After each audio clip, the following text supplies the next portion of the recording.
Il y a quelques années, Albert Jacquard, vous étiez venu parler à une classe d'école primaire. Et il y a une petite fille qui vous avait demandé « Monsieur, je voudrais devenir intelligente comme vous, comment faire ?» Qu'est-ce que vous lui avez répondu? C'était d'autant plus merveilleux que c'était une classe de SES, une classe pour les enfants qui sont réputés ne pas être doués. Alors je lui ai dit « Ta question est merveilleusement bien posée, tu fais preuve d'intelligence. Maintenant, comment devenir intelligent? Je ne sais pas trop, je sais comment devenir idiot.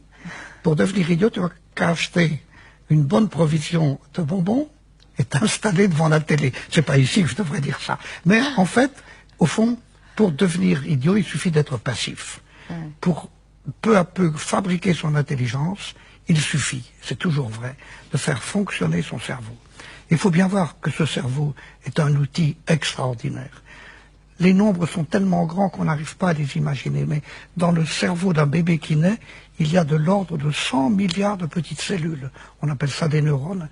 Et puis peu à peu, après la naissance, chacune de ces cellules envoie des protubérances vers les petits voisins. Et au total, arrivé à la puberté, 10 000 connexions par neurone. 1 million de milliards de connexions. C'est fabuleux ce qu'il y a dans le cerveau d'un enfant de 15 ans. Et une des façons de se rendre compte à quel point c'est un nombre énorme, c'est de diviser le nombre des connexions qu'il y a dans un cerveau de 15 ans par le nombre des secondes vécues par cet enfant. C'est 400 millions de secondes. Et le résultat, c'est qu'à chaque seconde, depuis sa naissance, il a mis en place 2,5 millions de connexions.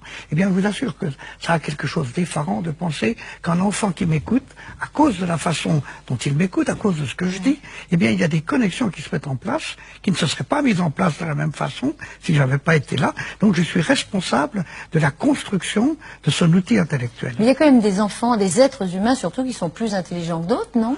Ça ne veut rien dire du tout. Je vous assure que c'est une phrase, c'est pas par démagogie. Je ne suis pas plus intelligent qu'Einstein, ni moins intelligent, parce que cette comparaison n'a pas de sens. Bien sûr que mon intelligence n'est pas celle d'Einstein, parce que lui, il a été capable de trouver des choses que j'ai jamais trouvées. Bien sûr, mais quelle était la caractéristique de cet homme qu'on présente comme très intelligent?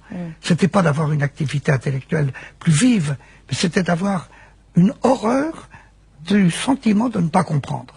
Quand il ne comprenait pas, il comprenait qu'il n'avait pas compris, et il n'aimait pas ça, alors il s'arrangeait pour finir par comprendre. Quelquefois, c'était très long. Et par conséquent, la vraie forme de l'intelligence, c'est de comprendre qu'on n'a pas encore compris, et de faire le nécessaire pour comprendre quand même. Mais pour les enfants qui sont à l'école, par exemple, on leur dit bien, vous avez tel QI, si vous avez tel QI, vous allez bien réussir à l'école, et ça se vérifie souvent. Un bon QI, on réussit bien, un moins bon QI, on réussit moins bien. Mais évidemment.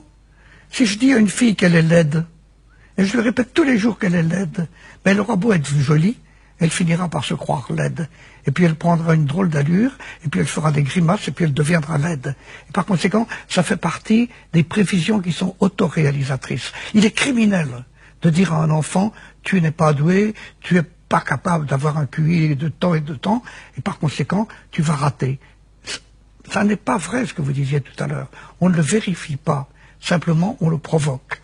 Et par conséquent, il faut lutter là contre. Il y a un mot horrible qui a été inventé par les Québécois, le mot douance. Dire à un enfant, « Oh, toi, tu as de la douance. » Mais celui d'à côté à qui on ne le dit pas, il comprend que lui n'a pas de douance. C'est comme les dons, les douances. Alors il se prend pour un imbécile, et il devient un imbécile. Par conséquent, il faut se dire que l'intelligence, c'est pas quelque chose que l'on reçoit, c'est quelque chose que l'on construit. C'est ça la phrase essentielle. Et le mot surdoué, par exemple. Il y a des enfants, on dit, ils sont surdoués. Bon, ils réussissent bien l'école. On a bien tort de le dire. Ça ne veut rien dire. Dans surdoué, il y a 2 syllabes qui sont toutes les 2 idiotes. Sur, ça veut dire qu'il y a une hiérarchie. Or, il n'y a pas de hiérarchie de quelque chose aussi subtil que l'intelligence, qui est multidimensionnelle. Et doué, ça laisse supposer que c'est un don de la nature qui fait qu'on est intelligent, ou un don de la société. Non. On est doué parce qu'on s'est donné à soi-même son intelligence. Et on est tous responsables de devenir plus ou moins intelligents. Il faut, peu à peu, la construire. Et bien sûr, tout le monde ne construira pas la même, certains iront plus vite que d'autres, mais méfions-nous. La vitesse n'est pas une caractéristique tellement remarquable de l'intelligence. Ceux qui vont vite, vous savez, en général, ce sont des bluffeurs. Moi, je crois plutôt celui qui va lentement, qui a l'esprit de l'escalier, qui revient sur lui-même et qui peu à peu arrive à acquérir un certain nombre d'outils intellectuels intérieurs. Mais même s'il apprend plus tard, et s'il comprend quelque chose plus tard que les autres, c'est pas grave. L'important, c'est de le comprendre. Peut-être qu'il le comprend mieux.